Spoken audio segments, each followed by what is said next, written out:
Hoy estaremos tocando el tema 6, la fe que decide por lo eterno. Quiero que hoy esté lo más tranquilo posible. Si alguien le va a hablar, usted le da un codazo.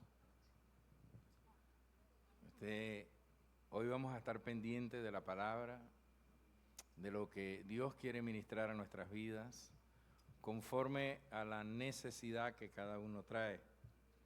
Hebreos en su capítulo 11, que es el texto o es el capítulo que hemos estado estudiando, dice: por la fe Moisés cuando nació fue escondido por sus padres por 3 meses, porque le vieron niño hermoso y no temieron el decreto del rey.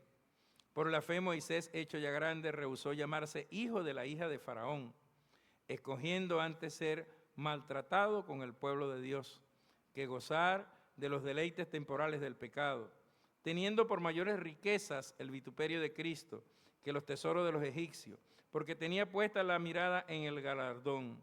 Por la fe dejó Egipto, no temiendo la ira del rey, porque se sostuvo como viendo al invisible.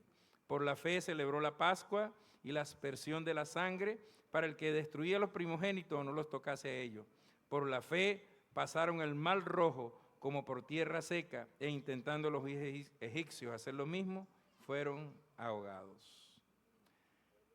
Venimos estudiando este libro de los Hebreos, y el capítulo 11 nos habla de la galería de los héroes de la fe.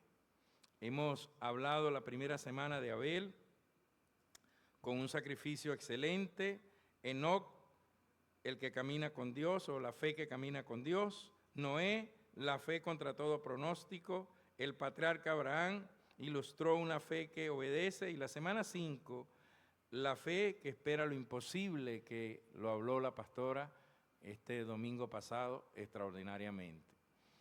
Quiero que vayamos siempre la narrativa de lo que la Escritura dice, porque es importante que nosotros conozcamos bien dónde estamos basados, dónde estamos parados y qué somos nosotros como creyentes.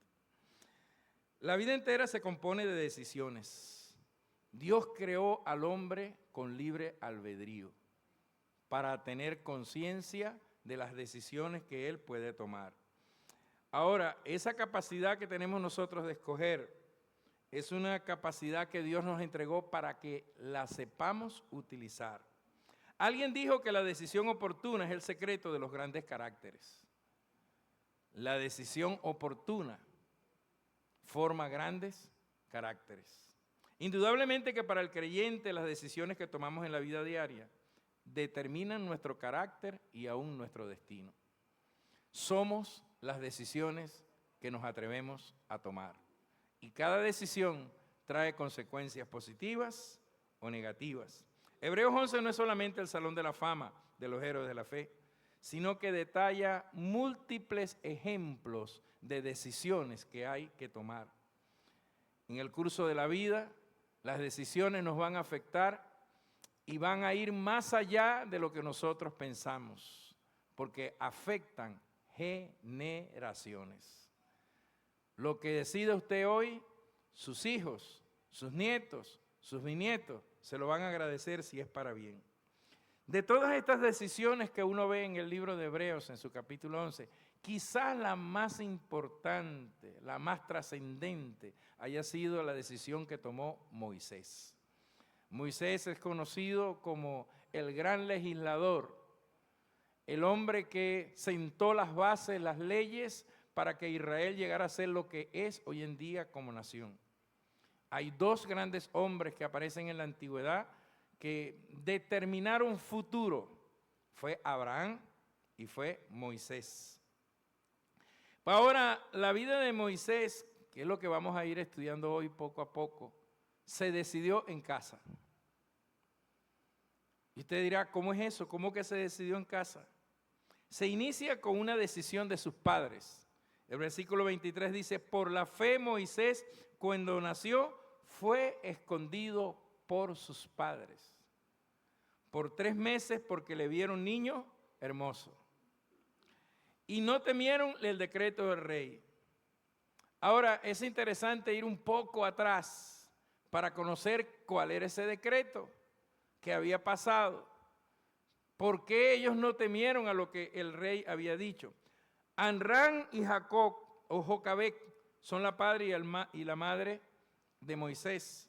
Eran miembros de la tribu de Leví. Es decir, que no eran cualquiera, eran levitas, eran sacerdotes. En Éxodo, en el capítulo 2, versículo 1 y 2 dice, un varón de la familia de Leví tomó por mujer a una hija de Leví, la que concibió y dio a luz un hijo. Y viéndole que era hermoso, le tuvo escondido por 3 meses. Ahora, no porque era hermoso, pues probablemente parece que el pasaje indicara más la hermosura de Moisés. Lo más probable es que sus padres conocían de las promesas hechas a Abraham, a Jacob e Isaac. Y con esas promesas, cuando vieron a aquel muchacho, este tiene que ser. Probablemente pensaron, este va a ser el que nos va a libertar.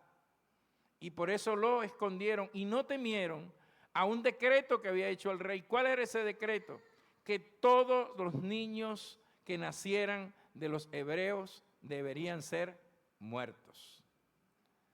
Pero lo vieron hermoso y siempre cuando Dios tiene un propósito, dice en el libro de Hechos, en el capítulo 7, el versículo 20, en aquel mismo tiempo nació Moisés y fue agradable a Dios. Este añade algo al pasaje que venimos leyendo. El pasaje anterior dice que fue hermoso, pero aquí dice que fue agradable a Dios. Por lo tanto, sus padres entendieron que este muchacho nació con propósito, con un sentido de orientación hacia algo que iba a realizar o hacer. Creyeron que Dios tenía ese propósito. Y fíjese que la decisión que toma Moisés, que indudablemente tiene que haber sido la educación que le dieron sus padres, en cuanto a principios, en cuanto a valores, en cuanto al conocimiento de la ley y de la palabra de Dios. Él tuvo que renunciar, porque dice allí el pasaje que rehusó llamarse hijo de la hija de Faraón. Ahora vamos a ver algunas cositas interesantes. A lo que tuvo que renunciar fue a su formación académica. ¿Por qué su formación académica? Hechos en el capítulo 7, el versículo 22 dice, fue enseñado Moisés en toda la sabiduría de los egipcios y era poderoso en palabras y obras. Él tuvo que renunciar a todo aquel conocimiento, aquel bagaje, aquello que había aprendido durante años en un imperio que tenía ciertas y determinadas costumbres. Probablemente Dios muchas veces trata con nosotros para que dejemos algunas de las cosas de ese bagaje que traemos de allá atrás, de allá del mundo, que muchas de ellas aquí no nos sirven para nada. O como pudo decir el apóstol Pablo, todo lo tengo por basura, por alcanzar, por asir a Cristo Jesús. Por tomar la realidad de lo que es Dios. Probablemente Moisés estaba en la línea de ser el sucesor de Faraón, porque era el hijo de la hija de Faraón. Mire, cuando Dios tiene determinado hacer algo, vamos al capítulo 2 nuevamente del libro de Éxodo. Dice allí que el temor de los padres tomaron algo, metieron al muchacho allí y lo tiraron al río. Pero qué casualidad de la vida, que lo agarra la hija de Faraón. Y mira la otra casualidad. Llaman a alguien para que sea su nodriza. Y su nodriza es su mamá. Cuando Dios tiene preparado las cosas, parece que fuera un ajedrez. Parece que fuera un rompecabezas. Y las cosas se van ordenando conforme Dios las va llevando hasta que Él hace lo que Él quiere con cada uno de nosotros. Probablemente muchos de los que estamos aquí hemos llegado a través de ese ajedrez que Dios hace. Cayó una pieza, cayó otra, encajó y hoy estamos aquí sirviéndole al Señor. Porque Dios sabe hacer todas las cosas. Según se creía, la hija de Faraón era estéril. y tomó a aquel muchacho. Y si leemos un poco más la historia, lo crió aproximadamente hasta la edad de 40 años. Porque él tuvo que renunciar nada menos que a la corte de los egipcios, donde había opulencia, era el imperio del momento, los placeres, las comodidades que un ser humano quiere poseer. ¿Cuántos en este tiempo no queremos poseer las cosas que en un determinado momento tuvo Moisés? ¿Sabe lo que es estar encumbrado en palacio, donde no te falta nada, donde te sirven la comida, porque era un príncipe? No era que él iba a desgastarse las manos en hacer comida, no, se la servían. Probablemente hasta lo bañaban. Le llevaban todas las cosas. Renunciar a una posición con esas características no es fácil. Pero él prefirió, óigame lo que prefirió, sufrir con el pueblo de Dios antes que tener las riquezas de Egipto. Una decisión trascendental, no era cualquier decisión. Yo no sé qué decisión tienes tú que tomar hoy, porque hay gente que está aquí que tiene que tomar decisiones, y son decisiones trascendentes que van a afectar el futuro de tu vida. Moisés tomó esa decisión y óigame, no era un niño. Moisés tenía la edad ya de 40 años aproximadamente cuando tomó esa decisión. ¿Ustedes saben lo que son 40 años viviendo en la mayor comodidad, en la mayor tranquilidad, teniendo todas las cosas, poseyendo todo lo mejor, un ejército a su favor, gente que le sirviera? Él podía hablar simplemente y salían corriendo varios a atenderlo. Estaba en el top, pero decidió a la edad de 40 años, prefirió ser maltratado con el pueblo de Dios.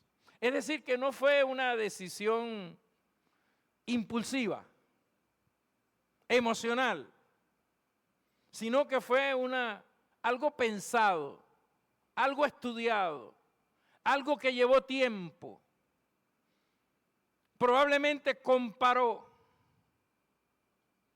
analizó, buscó y dijo finalmente, prefiero estar con el pueblo de Dios. Dice, escogiendo antes ser maltratado con el pueblo de Dios que gozar de los deleites temporales del pecado.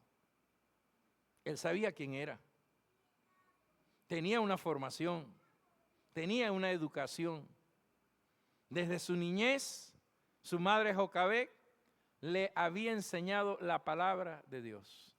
Yo no sé cuántos hay acá que quizás desde su niñez ha sido formado en la palabra, ha sido educado en enseñanzas, en principios, en valores, y tiene que hoy tomar una decisión.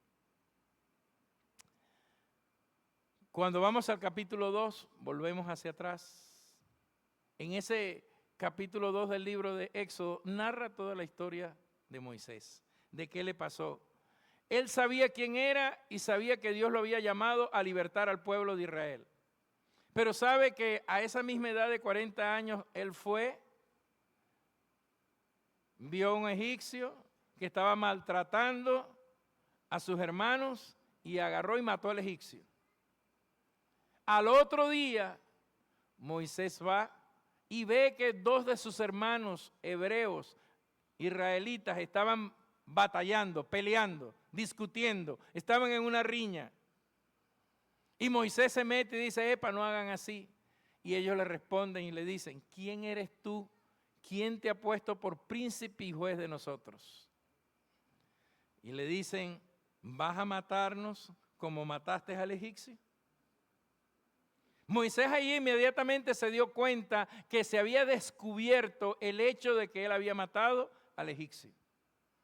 Y dice allí la escritura, si usted lo lee con calma luego, que tuvo miedo. Y dice que Faraón, al darse cuenta, dijo que iba a matar a Moisés. Moisés dijo, patitas, ¿para qué te tengo? Y se fue para el desierto. Y dice ahí que el desierto de Madián, no cualquier desierto, y no se fue a cualquier gente, se fue con gente que no eran amigos de Israel.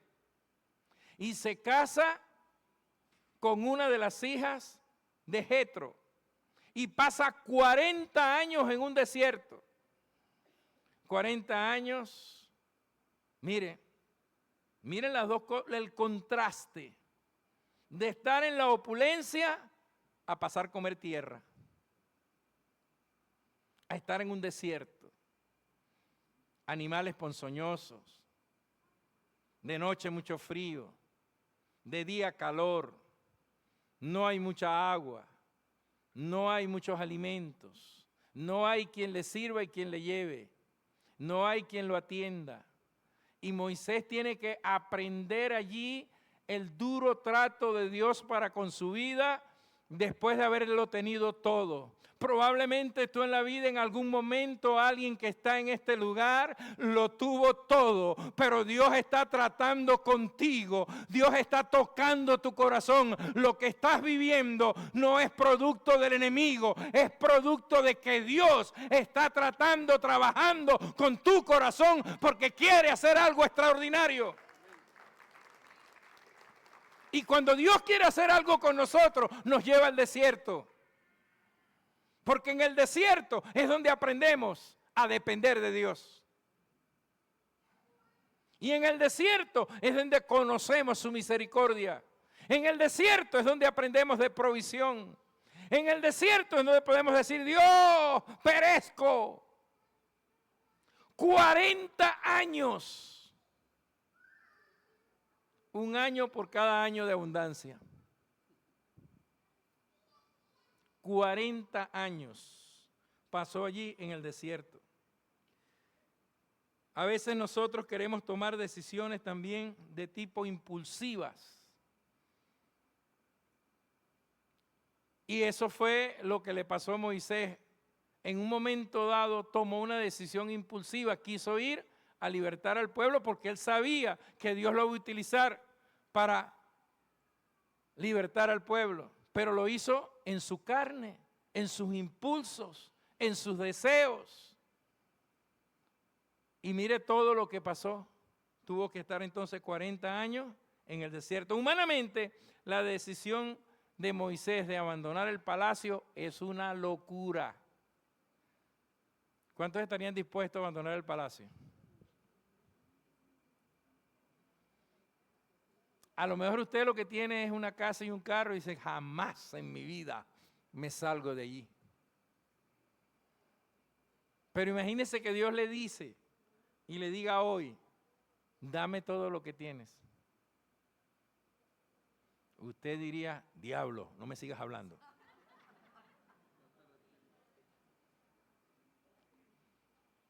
Porque son decisiones trascendentes que tienen impacto generacional. Pero nosotros tenemos que estar entonces escogiendo antes ser maltratado con el pueblo de Dios, teniendo por mayores riquezas el vituperio de Cristo que los tesoros de los egipcios, porque tenía la mirada puesta en el galardón. Mirada puesta en el galardón. Nosotros estamos aquí como pasajeros.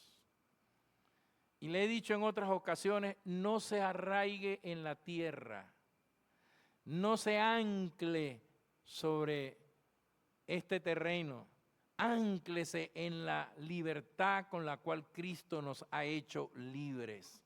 Crea que vendrá un día en que el Señor mismo sonará la trompeta y los muertos en Cristo resucitarán primero y nosotros seremos arrebatados para estar para siempre con el Señor. Pero no se arraigue en esta tierra. A veces los placeres de este mundo, casa, carro, comida, amistades, profesión, creemos que eso es lo más importante. Sin embargo, el apóstol Pablo dijo lo siguiente, teniendo techo y alimento, estemos contentos con eso. Con esto no le quiero decir que sea conformista. Con esto lo que le quiero decir es que no se arraigue a la tierra, porque un día seremos levantados para no estar más en esta tierra. Y usted dirá, eso es algo que parece fantasía. Quizás muchos están viendo lo que está ocurriendo en el Medio Oriente. Eso es producto de un señor llamado Abraham,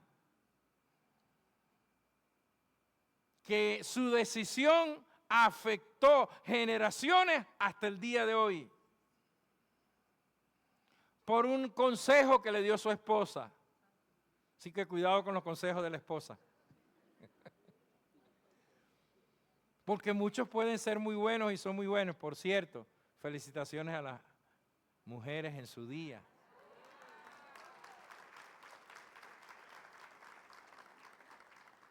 Pero mire que el problema de Abraham, su esposa quizás en el desespero, 90 años, él ya 100 años, y quizás allí en el problema, en la preocupación, en la angustia, ¿dónde está el hijo que nos ha prometido? Abraham se lo prometieron a los 75 años, habían pasado 25 años, ya estaba próximo a cumplir los 100 y nada que veía la promesa. Entonces vino Sara,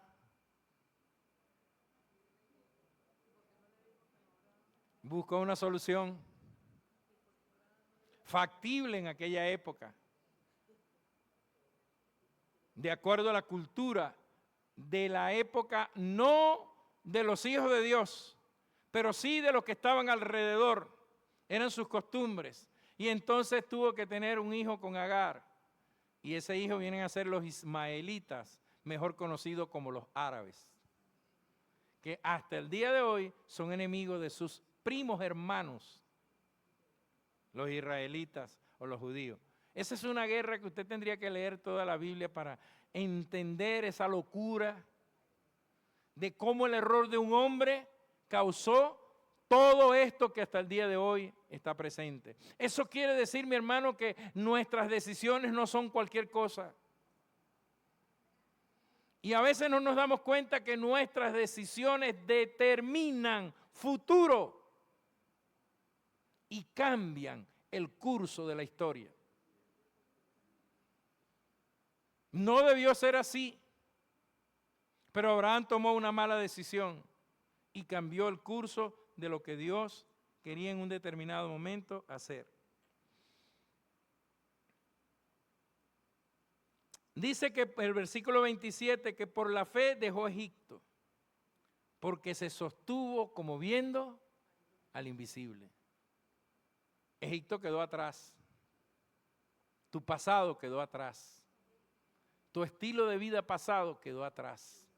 Mira hacia adelante, como mirando al invisible, creyendo en algo que no vemos, pero que sabemos que existe. Por eso actuamos en fe. Siempre les he dicho que la fe no es basada sobre cosas que no existen. El hecho de que yo no lo vea no quiere decir que no existe. La fe se basa sobre cosas que existen, pero que yo no veo. Echando broma les dije unas semanas atrás, ¿cuántos creen que existe $1 millón? ¿Existe o no existe? ¿Pero usted lo ha visto? Ah, eso es fe.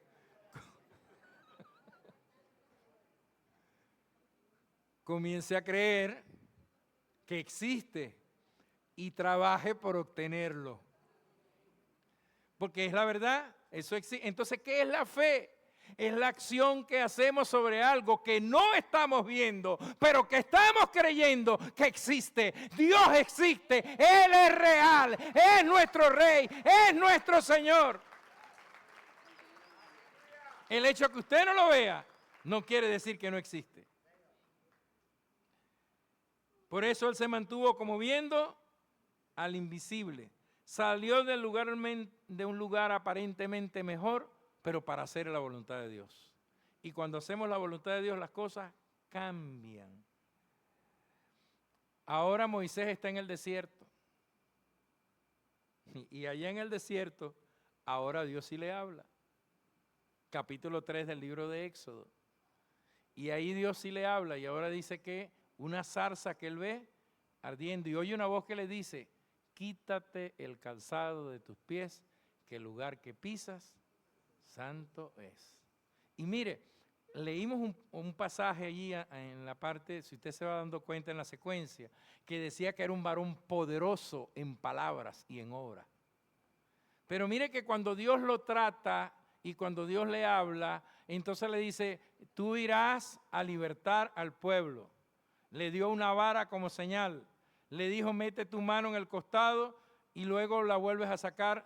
Salió una mano llena de lepra, vuélvela a meter y salió la mano totalmente limpia. Pero mire lo interesante de esto, es que él dice, yo soy tartamudo. El hombre poderoso en palabras. El hombre que se las sabía todas. El hombre que estaba allí en el lugar para ser probablemente el sucesor de Faraón. A lo mejor con su altivez, con su prepotencia, por todo lo que él estaba teniendo o tenía para el momento. Dios lo lleva al desierto y allí dice, yo no sé hablar. Yo soy tartamudo. Habla con mi hermano que ese sí sabe hablar. Y Dios le dice, así es que te quiero. Esto lo estoy parafraseando yo. Así te quería ver, pajarito. Ahora sí me sirves. No como antes, lleno de soberbia, de altivez, de tu título, de tu lugar, de privilegio. Ahora que te estoy pasando por el desierto, ahora tú vas a decir, no entiendo, no comprendo, no sé. Aunque fui formado allá en la mejor universidad que existía para el tiempo y para el momento, ahora no sé ni hablar. Y hasta allí nos lleva el Señor para que aprendamos a reconocer su gracia y su misericordia sobre nuestras vidas. Probablemente alguno esté pensando, yo también soy tartamudo.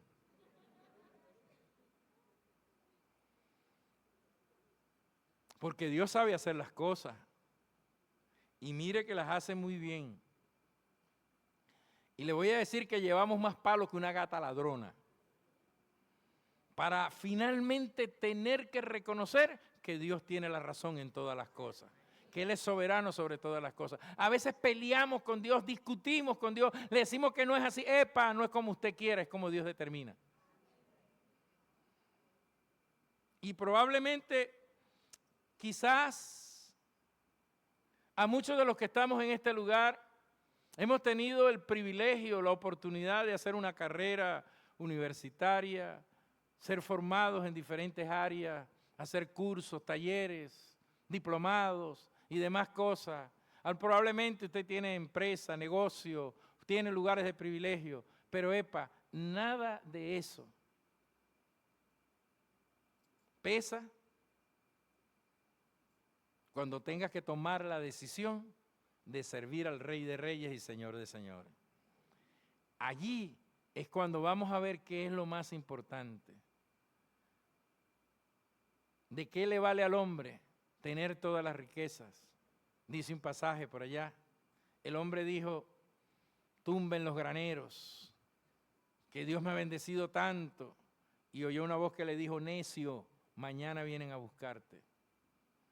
Que a veces somos necios. Nos creemos la última pexicola que hay en el desierto del Sahara. Y no nos damos cuenta de que Dios es soberano sobre todas las cosas y que las capacidades y los talentos que tú tienes, Dios te los entregó, Dios te bendijo, Dios te levantó, Dios te restauró, pero para que le sirvas a Él. No para que sigamos siendo entonces gente soberbia. Y fíjese que el pasaje nos dice allá en el capítulo 11, el versículo 28 y el 29 aún todavía, por la fe celebró la Pascua. Por la fe. Es decir, que el hombre siguió actuando en fe, renunció, Dios lo llamó, salió de Egipto, se prefirió sufrir con sus hermanos y siguió caminando por fe. Por fe celebró la Pascua, que nosotros hoy en día decimos que es la cena del Señor. Y celebró la Pascua en algo que parecía imposible. ¿Por qué parecía imposible? Porque Faraón dijo, no voy a dejar ir al pueblo. Pero Moisés había creído ya había sido tratado. Ahora sí, podía alzar su vara, podían venir las plagas que vinieron sobre Egipto, a ellos no ocurrirle nada. Y óigame, algo bien interesante que está en la Biblia, dice que mientras los juicios caían sobre los egipcios, el pueblo de Dios estaba en un lugar llamado Gosén, donde no le pasaba absolutamente nada, ninguno de los juicios caerían sobre ellos. Óigame, créame, que lo que Dios puede hacer sobre Venezuela, sus juicios no caerán sobre la casa de aquel que sirve y ama a Dios.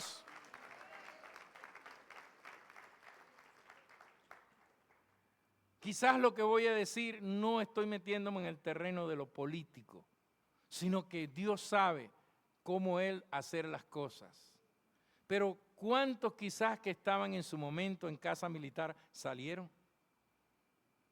Y le dijeron, no vas a estar hoy, vete de descanso para tu casa. Y ocurrió el hecho.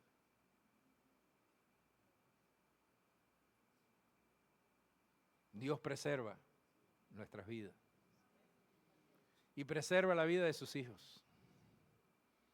Probablemente alguno tenía algo que hacer en ese momento, en ese tiempo. No salga, quédate tranquilo.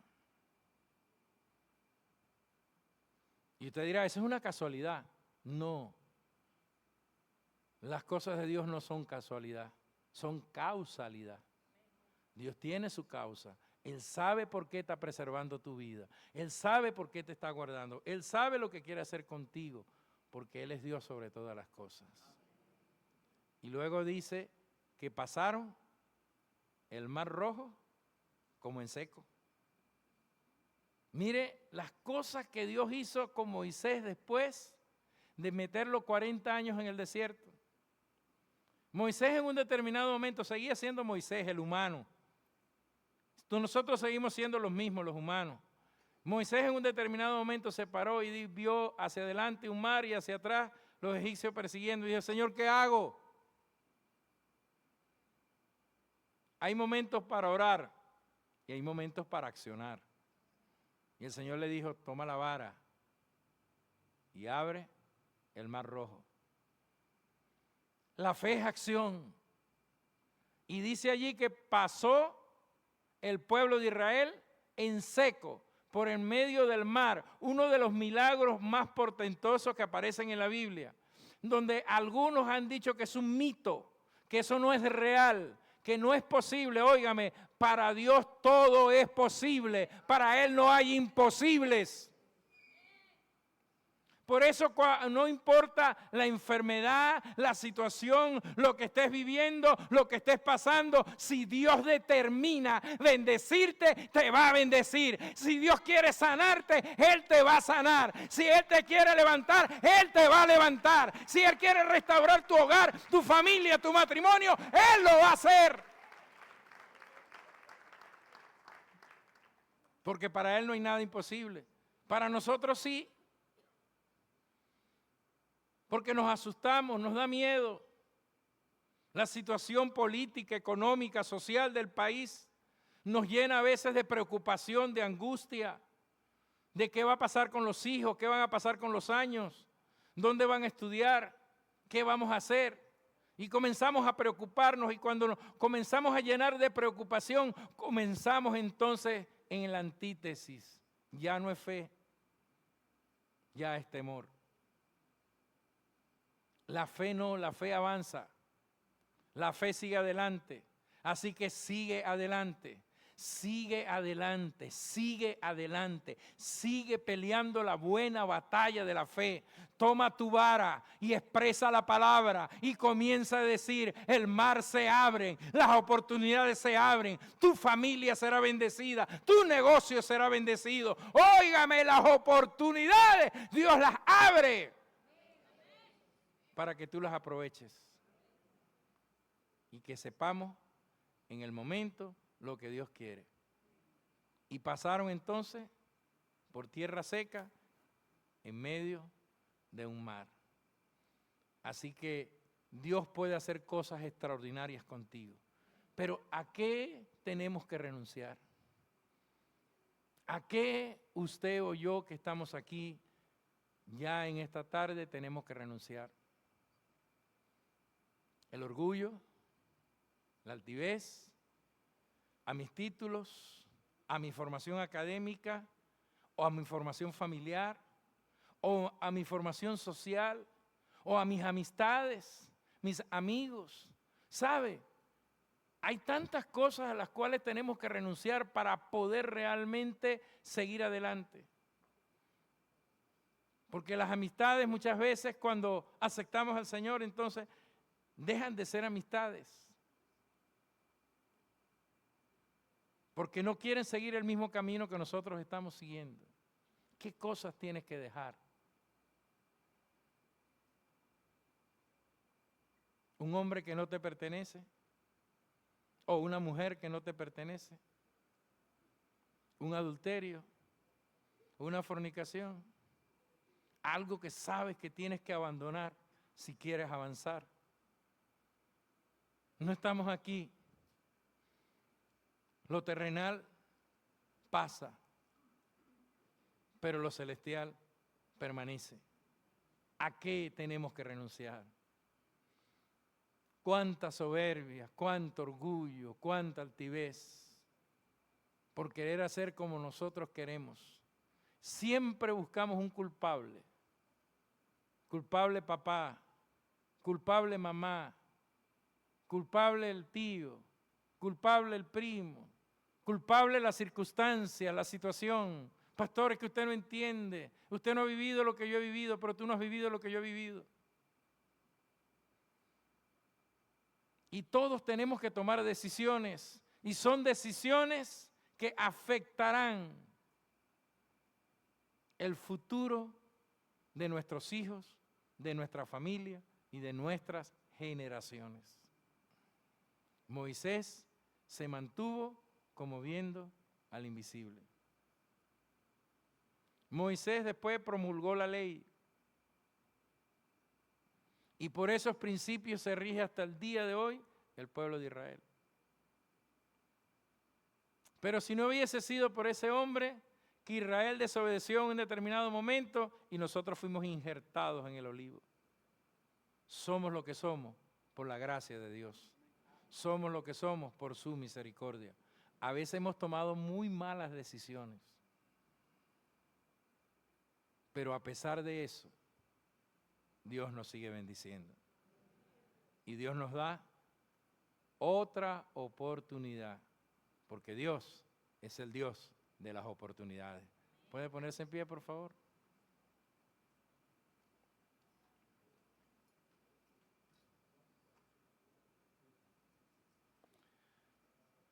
Probablemente muchos de los que están en este lugar saben, conocen más que yo. Algunos fueron criados, formados desde la niñez en la palabra de Dios. Pero decidieron hacer otras cosas. Pero hoy el Señor te pregunta, ¿a qué vas a renunciar? ¿Estás dispuesto a dejarlo todo por seguir al Señor? Porque cuando Dios nos pide algo es porque nos va a dar algo mejor. Yo no sé quién de los que nos ha visitado en el día de hoy, algún amigo, algún hermano, alguna hermana, alguien que nos haya visitado, levanta una de sus manos y me dice, pastor, yo quiero que ore por mí. Quiero reconocer a Jesucristo como Señor, como Salvador. Quiero entrar en esa barca. No quiero quedarme afuera. ¿Habrá alguien? ¿Habrá alguien